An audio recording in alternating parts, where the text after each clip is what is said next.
Tahun 1945, setelah pertempuran yang mencekam di Perang Dunia Kedua, pasukan Amerika berhasil mengalahkan pasukan Nazi yang terpojok.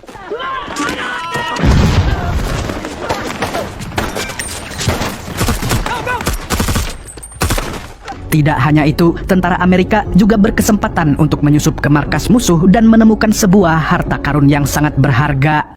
Beralih ke masa kini, tepatnya di kota New York terlihat seorang cewek bertopi masuk ke Bank Sentral New York yang ramai. Sementara di luar gedung, beberapa polisi dan tukang bersih-bersih hama tampak sibuk bekerja untuk mencari sesuap nasi uduk. Namun siapa sangka, ternyata mereka adalah geng perampok yang sedang menyamar dipimpin oleh si cewek bertopi yang bernama Ariela Barash, si wanita tangguh yang punya satu tujuan, yaitu mendapatkan kembali emas milik keluarga yang hilang sejak Perang Dunia Kedua. Setelah berhasil menyusup ke dalam bank, dengan cepat mereka masuk ke ruang keamanan dan menumbangkan dua petugas yang berjaga. Mereka juga menyabotase kamera CCTV dan melemparkan bom asap sehingga suasana jadi kacau balau karena alarm kebakaran berbunyi nyaring. Ketika para nasabah dan petugas hendak keluar, polisi gadungan menutup pintu dan menyandera semua orang. Lalu Ariela menodongkan senjata dan menyuruh semua sandera untuk memakai pakaian yang sama dengan para perampok. Ariela kemudian memaksa manajer bank untuk memberikan kunci brankas. Awalnya, si manajer berbohong dengan berkata kalau dia tidak memegang kunci brankas. Namun, salah satu perampok berbadan besar menghajarnya sehingga dia terpaksa memberikan kunci tersebut. Lalu si manajer dibawa ke ruang bawah tanah. Ternyata di sana tersimpan harta karun milik Nazi yang berupa emas batangan yang dulu diambil oleh tentara Amerika saat Perang Dunia Kedua.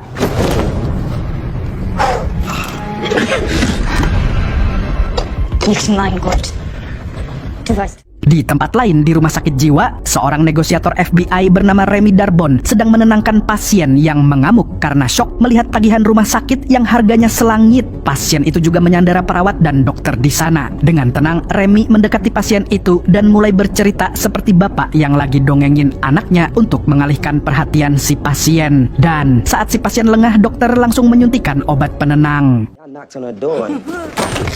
Boom. I'm 5 for 5 this year, baby. 5 for 5 this year. Di tempat lain, seorang agen FBI bernama Bryn Stewart yang sedang mengajar dihampiri oleh atasannya yang memintanya untuk segera memimpin investigasi perampokan di Bank Sentral New York. Bukan cuma Bryn, ternyata Remy juga mendapat tugas di tempat yang sama. Alhasil, keduanya pun bertemu dan Bryn meminta Remy untuk menjadi negosiatornya karena FBI ingin memakai jalan damai. Yeah, I'm primary on this, which makes you unit command negotiator. Sure. I'll come with some more choices for you. Anybody give me a vest, please? Di dalam kantor manajer bank, telepon berdering dan Ariela segera mengangkatnya. Saat Bryn mengajaknya berbicara, Ariela malah berbicara dalam bahasa Jerman, membuat Bryn bingung. Namun, Remy yang mendengar pembicaraan itu sadar kalau Ariela sedang berusaha mengecoh mereka. Tanpa membuang waktu, Remy mengambil alih telepon dan menekan Ariela untuk berbicara dalam bahasa Inggris. Dengan sedikit bujukan, Ariela akhirnya mau berbicara dan memperkenalkan dirinya sebagai most wanted. Dia lalu meminta 20 pack makanan dan minuman yang harus diantar langsung oleh Bryn. Tidak hanya itu, dia juga meminta truk berlapis baja dan pesawat yang siap terbang ke Jerman dalam 8 jam ke depan. Mendengar permintaan itu, Bryn langsung setuju asalkan mereka bersedia melepaskan semua sandera. You don't want to make that threat. Under U.S. Title 18, you're asking for life in prison. If you can promise me that, I can promise you I'll get you out by midnight. I will kill 1 hostage per hour starting at midnight. If you don't cooperate. Remy dan Bryn pun bergegas pergi ke Bank Sentral untuk mengantarkan pesanan yang diminta oleh Ariela. Pesanan itu diambil oleh seorang sandera yang keluar dengan ditemani seorang perampok. Setelah sandera dan perampok itu kembali ke dalam, Ariela muncul dengan memakai masker buff. Remy pun mencoba bernegosiasi dengan sang most wanted agar mengizinkannya masuk sebentar untuk memeriksa kondisi para sandera. Namun permintaannya itu ditolak dan Ariela segera menutup pintu bank. Very cute. I'll talk to you when I'm ready. I'm gonna find your way out.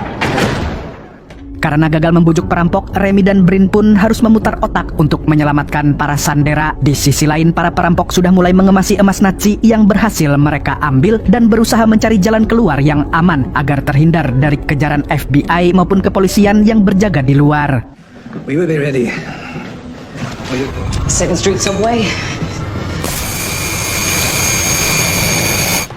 Sementara itu, salah satu agen FBI bernama Ansh berhasil mendapatkan informasi soal geng perampok tersebut, di mana ternyata perampokan ini ada kaitannya dengan perampokan yang pernah dilakukan oleh geng perampok legendaris yang dipimpin oleh Dalton Russell. Tak hanya itu, seorang pria tajir keturunan Jerman bernama Dietrich Case juga terlibat dalam perampokan. Setelah berlian milik mendiang ayahnya dicuri dari museum, Remy dan Brin pun langsung tergerak untuk menghubungi geng perampok tersebut. Tapi saat Brin berbicara dengan Ariela, tiba-tiba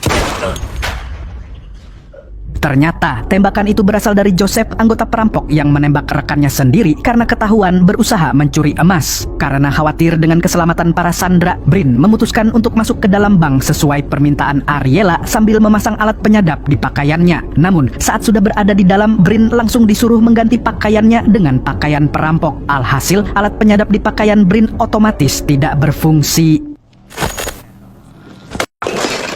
Di dalam, Ariela mendesak Brin dan tak segan memberitahu rencananya agar wanita FBI itu mau diajak bekerja sama. Apa rencananya? Yo ndak tahu, wong Ariela bisik-bisik. Di tengah kekacauan, seorang wanita bernama Ava muncul dengan klaim yang cukup mengejutkan, yaitu bahwa dia mengenal salah satu perampok. Ternyata, Ava ini mantan pacarnya salah satu perampok dan si pacar sempat nge-spill rencana perampokan itu kepadanya. Dan kebetulan, Ava adalah mahasiswi arsitektur, jadi dia sangat paham soal struktur bangunan bank. Makanya, dia yakin para perampok itu akan kabur lewat sungai Hudson yang terhubung dengan perairan di sudut timur laut. Mendengar penjelasan Ava yang sangat meyakinkan itu, Remy pun percaya karena akhirnya ada secercah harapan. It's a defunct subway dig from the 1890s. It's supposed to be dry on the north. Di dalam bank, Brin diminta jadi pemandu jalan agar geng perampok bisa keluar tanpa diciduk oleh FBI maupun tim SWAT. Di markas FBI, Ansh akhirnya berhasil mendapatkan identitas dari para perampok tersebut. Salah satunya adalah Ariela yang bukan sekedar cewek biasa, tapi seorang cegil yang berkewarganegaraan ganda, yaitu Amerika dan Jerman. American and German. Her name is Ariela Barash. Di sisi lain, Ariela diberitahu informan rahasianya kalau FBI telah mengantongi identitasnya. Berarti kemungkinan ada pengkhianat di dalam FBI. Sementara di Jerman, terlihat seorang pria yang sedang disandra di sebuah gedung kosong dengan bendera Nazi terbentang dan dijaga ketat oleh beberapa orang. Siapakah pria malang ini? Nanti kalian juga akan tahu. Kembali ke New York, Ariela mendapat informasi dari informannya kalau tim SWAT sedang mencoba masuk ke dalam bank melalui atap. Tanpa pikir panjang, Ariela segera menyuruh Joseph untuk mengatasi mereka.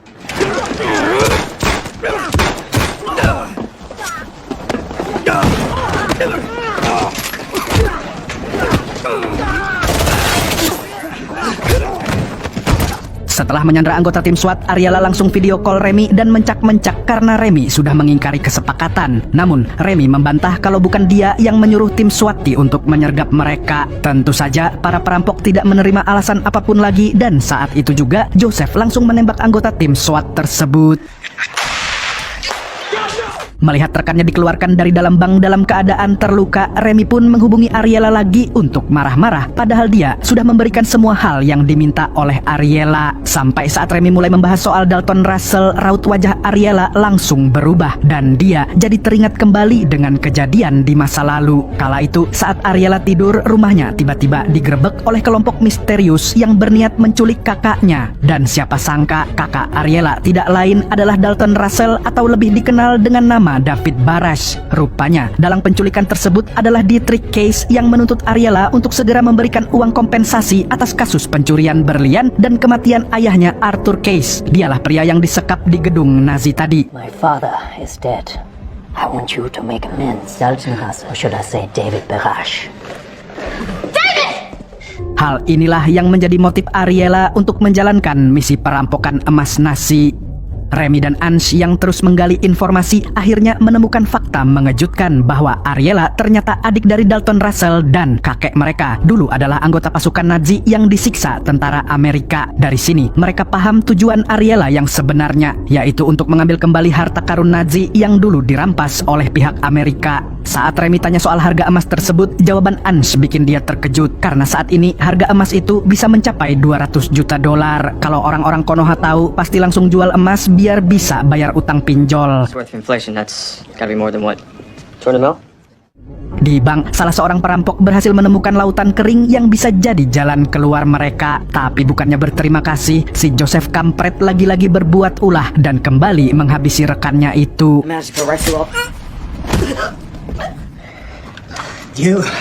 Bukannya merasa bersalah, Joseph malah dengan enteng berkata kalau semakin sedikit orang yang tahu soal emas ini, maka mereka bisa mendapatkan jatah lebih banyak. Perbuatan Joseph pun membuat Ariela memperingati Joseph agar mematuhi semua peraturannya. Tapi Joseph malah membentak balik kayak orang ngutang tapi lebih galak daripada yang ngasih utang. Setelah itu, Ariela menyuruh rekannya yang lain untuk membawa semua sandera ke bawah. Kemudian Ariela menghampiri Brin yang sedang dikurung dan memberikan sebuah SIM card buatan Jerman. Brin pun diminta untuk menunggu aba-aba darinya. Ariela lalu memasang bom untuk menghancurkan tembok pembatas sebagai jalan keluar. Sebelum bom itu diledakkan, Ariela juga berhasil menjebak Joseph dan mengurungnya agar si kampret itu tidak berbuat semaunya sendiri lagi. Sesaat kemudian bom itu pun diledakkan membuat seisi bank berguncang hebat.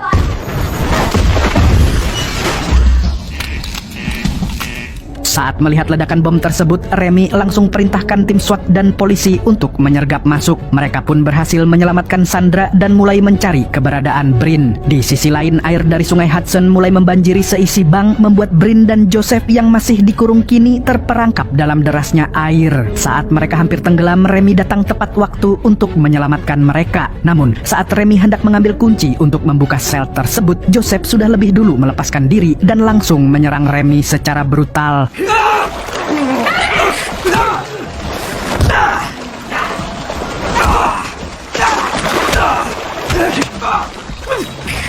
Untungnya, Brin berhasil meloloskan diri secara mandiri melalui celah pintu yang sudah dibuka sedikit oleh Remy sebelumnya. Dengan modal nekat dan keberanian, Brin pun langsung menyerang Joseph saat itu juga.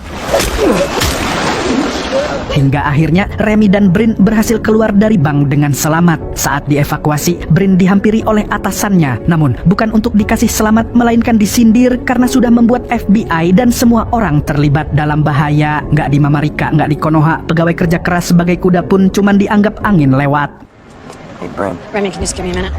SWAT and NYPD should be importantly that all the hostages are safe. Di sisi lain, saat kembali ke mobil FBI, Remy tanpa sengaja melihat angka 392 yang ditulis oleh Ava di papan tulis. Ternyata itu nomor sebuah loker. Tanpa basa-basi, mereka langsung menuju ke ruangan tempat loker-loker itu berada. Saat loker itu dibuka, mereka menemukan emas milik Nazi yang gagal dicuri oleh Ariela. Lebih mengejutkan lagi, di dalam loker itu ada foto Dalton, Ariela, dan Ava. Siapa yang menduga kalau mereka bertiga adalah kakak beradik dan seluruh perampokan ini direkayasa untuk memberikan pesan peringatan kepada semua orang.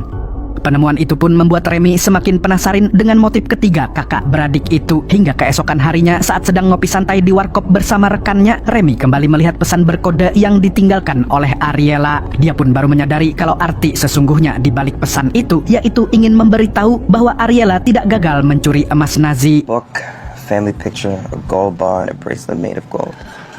Anything else for you?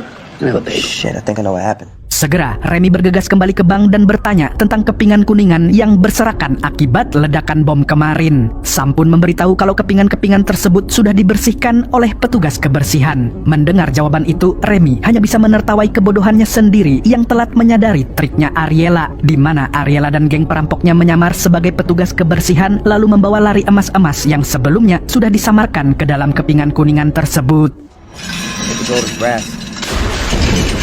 They're good. Very good. Ain't nobody gonna look at the cleanup crew taking out the garbage. Saat menyelidiki kembali hal tersebut, Remy mendapat pesan dari Brin yang memintanya datang ke sebuah tempat pukul 10 malam. Di saat yang sama, Brin juga menerima pesan misterius yang memintanya untuk membuka sebuah mobil van dengan kata sandi. Saat berhasil membuka mobil van itu, Brin pun terkejut karena di dalamnya terdapat beberapa kotak yang berisi kepingan emas yang dicuri oleh Ariela.